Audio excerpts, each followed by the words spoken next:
नमस्कार मित्रों, मैं डॉक्टर कृति साहित्य कृति के यूट्यूब चैनल पर आपका बहुत बहुत स्वागत करती हूँ। हम पढ़ रहे हैं वासुदेव नंदन जी की हिंदी व्याकरण की पुस्तक से, जिसमें पिछली कक्षा में हमने संधि के अंतर्गत स्वर संधियों को पूरा पढ़कर समाप्त कर लिया था और आज की इस कक्षा में हम पढ़ेंगे स्वर के बाद व्यंजन संधि। देखिए, जब बात करते हैं व्यंजन संधि की तो इसमें जो संधि होगी वो व्यंजनों में होगी। स्वर संधि में हमने देखा था कि जो संधि थी वो स्वरों में हो रही थी। यहाँ पे जो हम देखेंगे वो देखेंगे कि स्वर संधि के बाद व्यंजन संधि में किस प्रकार से हम संधि विच्छेद करते हैं या संधि करते हैं। तो अगर हम पहले इसकी परिभाषा देखेंगे तो हम पाएंगे कि व्यंजन से स्वर अथवा व्यंजन के मेल, यानी कि व्यंजन का स्वर के साथ भी मेल हो सकता है और व्यंजन का व्यंजन के साथ भी मेल हो सकता है। तो व्यंजन संधि में जो होगा वो होगा व्यंजन के साथ भी और स्वर के साथ भी।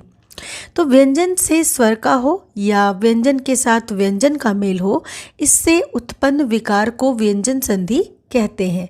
यानी कि व्यंजन का स्वर के साथ मेल होने से या फिर व्यंजन का व्यंजन के साथ मेल होने से जो भी विकार उत्पन्न होता है, जो भी परिवर्तन होता है, उसे हम व्यंजन संधि कहते हैं। अब यहाँ पे कुछ नियमों की चर्चा करेंगे जिसके अंतर्गत व्यंजन संधि की जाती है। जैसे पहला जो नियम है, आपको ये याद रखना है, पहले और दूसरे नियम में क यानी कि वर्ग का प्रथम अक्षर, ठीक है, क वर्ग, च वर्ग, ट वर्ग, त वर्ग, प वर्ग, ठीक है, ये सभी क्या है, वर्ग है। लेकिन यहाँ पे आपको ध्यान रखना है कि इन सभी वर्गों का प्रथम अक्षर यानी कि क वर्ग का प्रथम अक्षर क, च वर्ग का प्रथम अक्षर च, ट वर्ग का ट, त वर्ग का त और प वर्ग का प। तो इस प्रकार क, याद रखिएगा, हलन के साथ है। तो क, च, ट, त, प के बाद किसी वर्ग का तृतीय या चतुर्थ वर्ण आए, यानी कि क, च, ट, त, प के बाद किसी भी वर्ग का तृतीय या चतुर्थ वर्ण आता है या फिर य, र, ल, व आता है या फिर कोई स्वर आता है, तो क, च, ट, त, प इन सबके स्थान पर अपने ही वर्ग का तीसरा वर्ण हो जाता है। तीसरा वर्ण यानी क का ग हो जाएगा, च का हो जाएगा ज, ठीक है, उसी प्रकार ट का ट, ठ, ड हो जाएगा, त का त, थ, द हो जाएगा, प का प, फ, ब हो जाएगा, यानी कि अपने ही वर्ग का तीसरा वर्ण हो जाएगा। इसको हम एक उदाहरण के माध्यम से समझेंगे। जैसे दिक जोड़ गज बराबर दिग्गज। यहाँ पे क्या हुआ, क था, तो क के साथ किसका हुआ मेल, ग का मेल हो गया। यहाँ पे कह रहा है कि यदि क, च, ट, त, प के बाद किसी वर्ग का तृतीय या चतुर्थ यानी कि तीसरा या चौथा वर्ण आएगा, तो यहाँ पे देखिए तीसरा आया है, क, ख, ग, क वर्ग का ही तीसरा वर्ण आ गया है। तो कह रहा है कि तीसरा या चौथा आएगा या फिर य, र, ल, व आएगा या फिर स्वर आएगा, तो क्या हो जाएगा, इन सब का अपने ही वर्ग का तीसरा वर्ण हो जाएगा। तो यहाँ पे अपने ही वर्ग का, क के वर्ग का ही तीसरा वर्ण हो जाएगा, यानी कि यहाँ पे हो गया दिग्गज, यानी क किस में बदल गया, आधा ग में, आधा क था तो आधा ग में बदल गया। उसी प्रकार षट दर्शन, ट किस में बदल गया, ड में बदल गया, अपने ही वर्ग का तीसरा वर्ण आ गया। उसी प्रकार दिग्भ्रम, द फिर क का द में बदल गया तो दिग्भ्रम हो गया।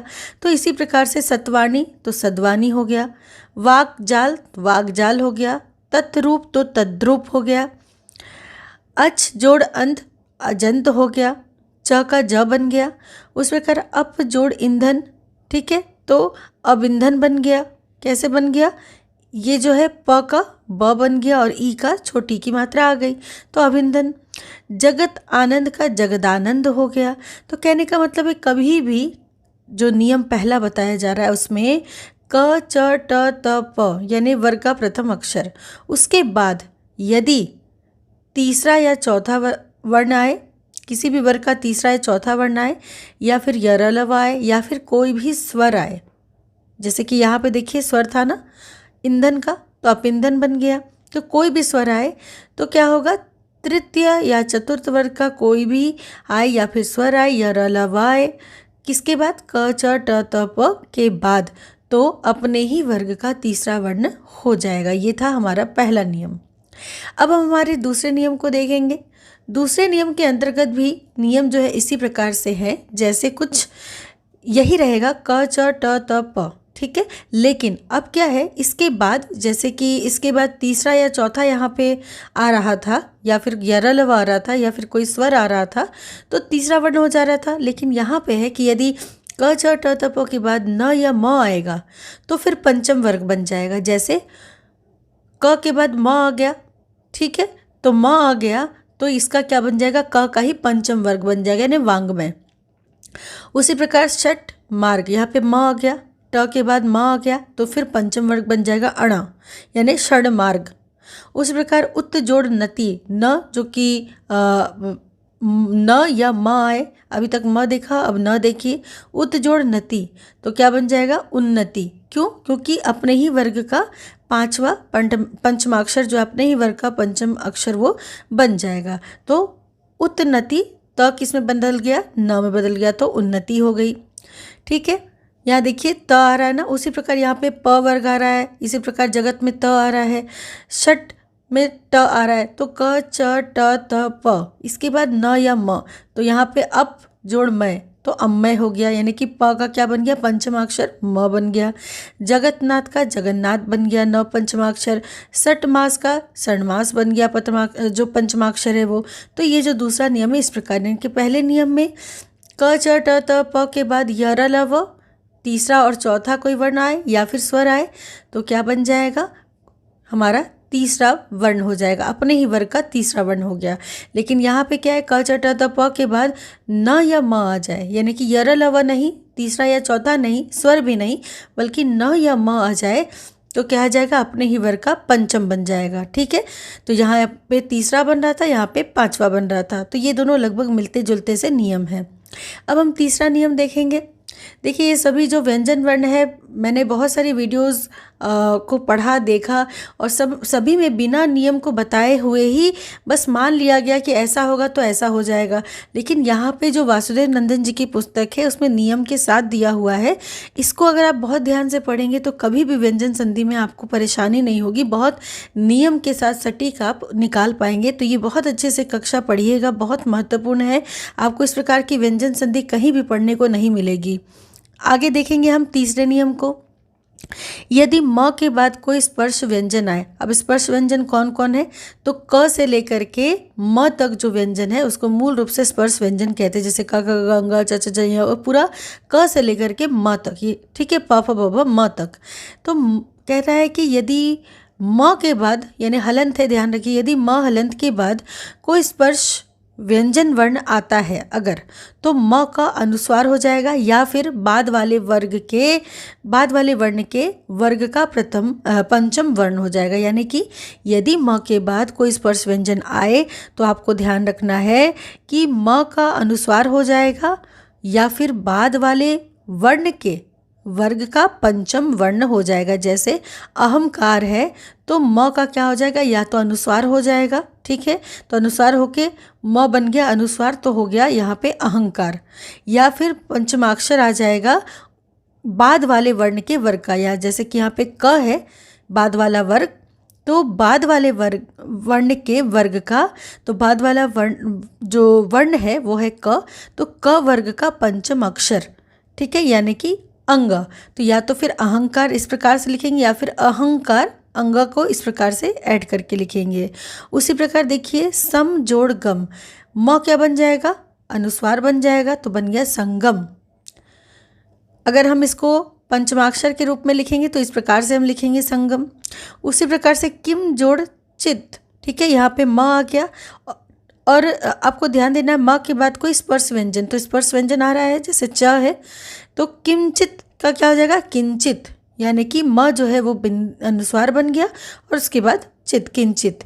या फिर अगर हम इस प्रकार से लिखेंगे तो इया को ऐड करके इस प्रकार से हम लिख सकते हैं। उसी प्रकार शम जोड़ चम, ठीक है, तो क्या हो जाएगा यहाँ पे पम जोड़ चम, तो पंचम हो जाएगा। पंचम को इस प्रकार से भी लिख सकते हैं, म क्या बन गया, अनुस्वार बन गया। यानी कि इस नियम के आधार पर यदि म के बाद कोई भी स्पर्श व्यंजन आएगा तो पंचमाक्षर यानी कि अनुस्वार वो बन जाएगा, ठीक है, या फिर पंचम वर्ग का प्रयोग करेंगे या तो उसको बना देंगे हम अनुस्वार। अब हम देखेंगे चौथा नियम। देखिए चौथे नियम में क्या है कि यदि त से लेके द के बाद, त थ द के बाद ल रहे, त थ द के बाद ल है, जैसे यहाँ पे त जोड़ ल है, तो कह रहा है कि त से द तक रहे तो से लेके द तक ल में बदल जाते हैं।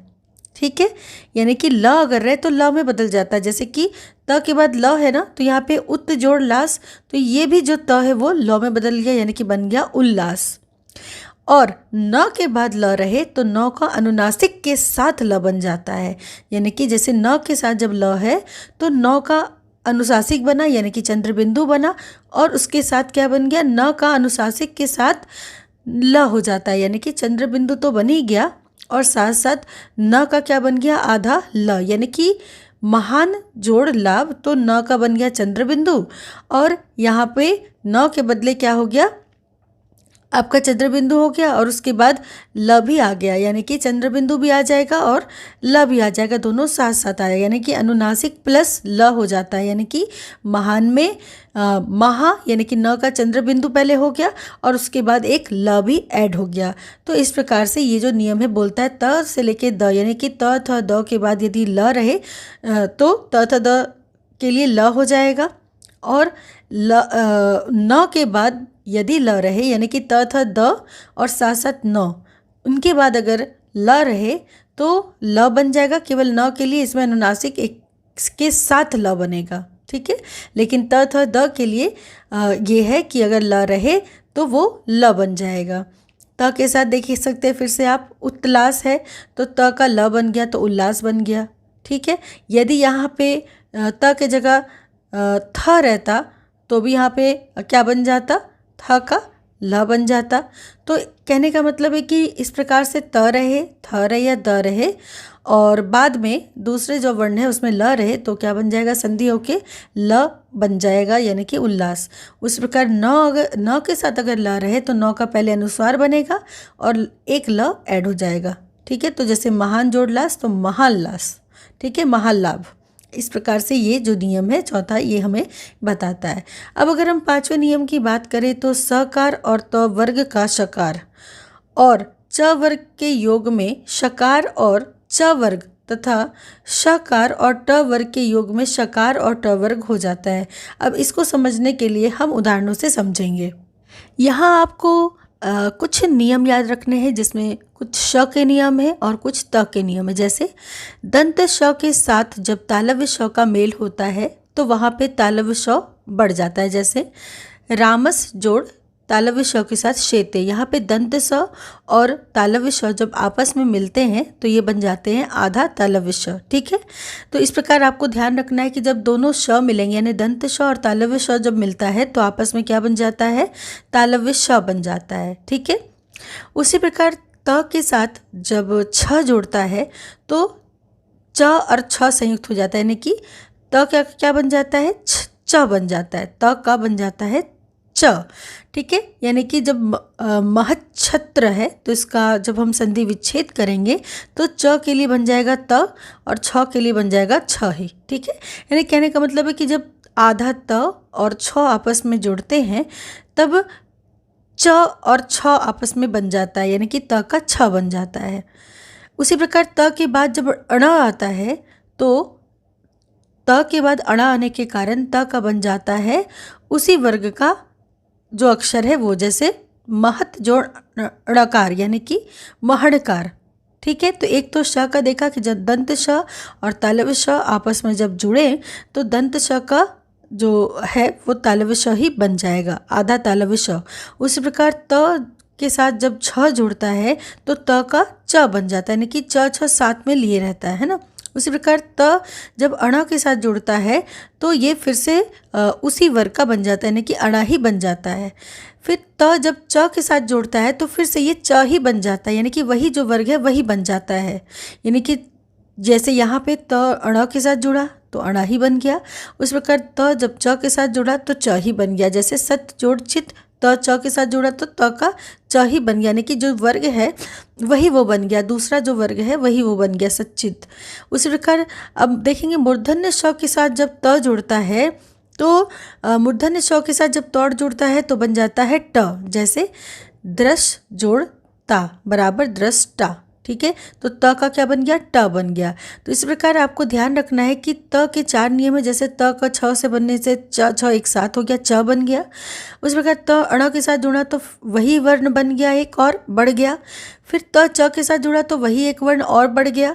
उसी प्रकार देखिए यहाँ पे जब श के साथ त जुड़ा तो त का ट बन गया, है ना। त का क्या बन गया, ट बन गया। अब बात करेंगे अगले वर्ण की। त के साथ जब ट जुड़ता है, यानी कि अभी तक हमने त के साथ अणा जुड़ते हुए देखा तो एक बढ़ गया। त के साथ च जुड़ा तो च एक और बढ़ गया। उस प्रकार त के साथ जब ट बनता है तो यहाँ पे भी ट एक और बढ़ जाएगा, यानी कि वृहत जोड़ टिटिभ तो वृहट टिटिभ, है ना। तो इस प्रकार त अगर च के साथ जुड़ा तो एक और च बन गया, त अगर ट के साथ जुड़ा तो एक और ट बन गया, त अगर अड़ा के साथ जुड़ा तो एक और अड़ा बन गया। ठीक है। तो इस प्रकार ये जो नियम है इसको आपको याद रखना। 2 से 3 बार पढ़ेंगे तो नियम आपको बहुत अच्छे से याद हो जाएगा। चलेंगे अब अपने अगले नियम की ओर। लिखते हैं कि यदि वर्गों के अंतिम वर्णों को छोड़ शेष वर्णों के बाद, वर्गों के अंतिम वर्ण यानी कि पंचमाक्षर, उसको छोड़ शेष वर्णों के बाद ह आए, यानी कि केवल पंचमाक्षर को छोड़ने के बाद वर्णों के बाद ह आए, तो ह पूर्व वर्ग के वर्ग का, यानी कि ह पूर्व वर्ण के, यानी कि जैसे यहाँ पे उत जोड़ हत है, ठीक है। तो कह रहा है कि ह पूर्व वर्ण के वर्ग का, ह पूर्व वर्ण यानी कि पूर्व वर्ण क्या है, त, पूर्व वर्ण के वर्ग का चतुर्थ वर्ण हो जाता है, यानी कि त का हो जाएगा चतुर्थ वर्ण हो जाएगा ह, और ह के पूर्व वाला वर्ग अपने वर्ग का तृतीय वर्ग हो जाएगा। जैसे देखिए फिर से ध्यान से पढ़िए, कह रहा है कि यदि वर्गों के अंतिम वर्ण को छोड़कर, यानी पंचमाक्षर जो है उसको छोड़ करके, यानी कि अंगा को छोड़ के, इया को छोड़ के, न को छोड़ के, इस प्रकार जो पंचमाक्षर उनको छोड़ करके शेष वर्णों के बाद, शेष जितने भी वर्ण हैं उसके बाद यदि ह आता है, जैसे यहाँ पे त है, त के बाद क्या आ गया, ह आ गया, ठीक है। तो ह जो है वो पूर्व वर्ण के वर्ग का, ह जो है वो पूर्व वर्ण के वर्ग का चतुर्थ वर्ण हो जाएगा, यानी कि पूर्व इसका वर्ग कौन सा है, त है, तो त का चतुर्थ क्या है, तो त थ द ध, यानी कि ह जो है वो क्या बन गया, ध बन जाएगा, यानी कि चौथा बन जाएगा। ह क्या बन जाएगा, चौथा बन जाएगा। पूर्व वर्ण के वर्ग का चतुर्थ वर्ण हो जाता है ह, और पूर्व का वर्ण क्या है, त। अगर यहाँ पे त की जगह मान लीजिए ट रहता तो ट का क्या बन जाता, ट ठ ड ढ बन जाता, है ना। तो कह रहे कि पूर्व वर्ण के वर्ग का चतुर्थ वर्ण हो जाएगा, तो चतुर्थ वर्ण यहाँ पे देखिए हो जाएगा, यानी कि त का ध हो जाएगा, और ह के पूर्व वाला वर्ण, ह के पूर्व वाला वर्ण यानी कि त क्या हो जाएगा, अपने ही वर्ग का तृतीय वर्ण हो जाएगा, यानी कि तब तीसरा बन जाएगा और ह चौथा बन जाएगा, ठीक है। यानी कि त का तीसरा क्या हो गया, त थ द, यानी कि द बन गया, और ह क्या बन जाएगा, चौथा बन जाएगा, यानी कि ध बनेगा। इसी के आधार पर, ह के आधार पर कुछ नहीं बनेगा, उसके पहले वाले वर्ण के आधार पर ही बनेगा। यानी कि अगर त है तो ह जो है वो चौथा बन जाएगा और त स्वयं का तीसरा बन जाएगा, ठीक है। यानी कि उत जोड़ हत बराबर उद्धत, ठीक है। ह चौथा बन गया और त तीसरा बन गया। तो इस प्रकार का ये जो नियम है ये। उसी प्रकार देखिए उत जोड़ हार, हार में आगे त है, त अपने ही वर्ग का क्या बन जाएगा, तीसरा बन जाएगा, और जो ह है वो उसी वर्ग का चौथा बन जाएगा, ठीक है। तो ये 3 और 4 का जो नियम है ये है। उस प्रकार देखिए एक और है वाक जोड़ हरि। अब यहाँ पे क है तो क अपने ही वर्ग का तीसरा बन जाएगा तो ग बन गया, और ह इसी क का चौथा बन जाएगा तो घ बन गया, वाघरी। तो इस प्रकार जो है ये नियम है। अब अगला और अंतिम नियम देखेंगे। ह्रस्व स्वर के बाद छ हो तो छ के पहले च जुड़ जाता है। दीर्घ स्वर के बाद छ होने पर वह विकल्प से होता है। जैसे हम देखेंगे, याद रखिएगा जब ह्रस्व स्वर के बाद छ आए, जैसे यहाँ पे ह्रस्व स्वर क्या है, परी, यहाँ पे छोटी की मात्रा है, ह्रस्व स्वर है, और उसके बाद छ आ गया है तो यहाँ पे क्या हो जाएगा, च जुड़ जाएगा, तो क्या बन जाएगा, परिच्छेद। तो ये इस प्रकार से कभी भी आप ध्यान रखिएगा, ह्रस्व स्वर के बाद, यहाँ क्या बात कर रहा है, ह्रस्व स्वर के बाद, व्यंजन के बाद नहीं, स्वर के बाद बताया जा रहा है कि ह्रस्व स्वर के बाद यदि छ आता है तो उसमें च जुड़ जाएगा अपने आप, परि जोड़ छेद बराबर परिच्छेद, ठीक है। दीर्घ स्वर के बाद छ होने पर यह विकल्प से होता है। विकल्प से, यानी कि फिर उस आधार पे उसका किया जाएगा। जैसे यहाँ पे अब देख लीजिए इसका एक और उदाहरण, शाला जोड़ छादन। यहाँ पे आकार बड़ी की मात्रा है, यहाँ पे छोटी तो नहीं है, ठीक है। तो यहाँ पे भी क्या बन गया, शाला छादन बन गया, यानी कि बड़ी की मात्रा दीर्घ स्वर है, ठीक है। फिर भी यहाँ पे क्या है, दीर्घ स्वर होने के बाद भी यहाँ पे च संयुक्त हो गया। तो ये आपको याद विशेषतर यही रखना है कि जब भी ह्रस्व स्वर के बाद या छ आता है ह्रस्व स्वर के बाद, तो वो क्या हो जाएगा, च आपस में जुड़ जाएगा, तो बन जाएगा जैसे परिजोड़ छेद परिच्छेद। उसी प्रकार से दीर्घ स्वर के बाद छ होने पर यह विकल्प से होता है। तो जैसे यहाँ पे शाला जोड़ छादन बराबर साला छादन। कहने का तात्पर्य आप यही ध्यान रखिए कि अगर ह्रस्व स्वर हो तो च छ संयुक्त हो जाएगा, यानी कि च एक्स्ट्रा ऐड हो जाएगा। तो यही सब मुख्य रूप से जो 7 नियम थे हमारे व्यंजन संधि के, ये बहुत महत्वपूर्ण है और बहुत बार परीक्षाओं में पूछे जाते हैं। तो बहुत अच्छे से इनको नोट्स बना के चाहे तो आप याद कर सकते हैं। तो इस सारे नियम के आधार पर ही आप व्यंजन संधि को बहुत अच्छे से कर सकते हैं। तो आशा करती हूँ कि इस कक्षा से आपको व्यंजन संधि बहुत अच्छे से समझ में आ गई हो। और अब अगली कक्षा में हम पढ़ेंगे विसर्ग संधि। तो इसी प्रकार चैनल के साथ बने रहिए, विसर्ग संधि पढ़ेंगे अब अगली कक्षा में। तब तक के लिए आप सबका बहुत बहुत धन्यवाद।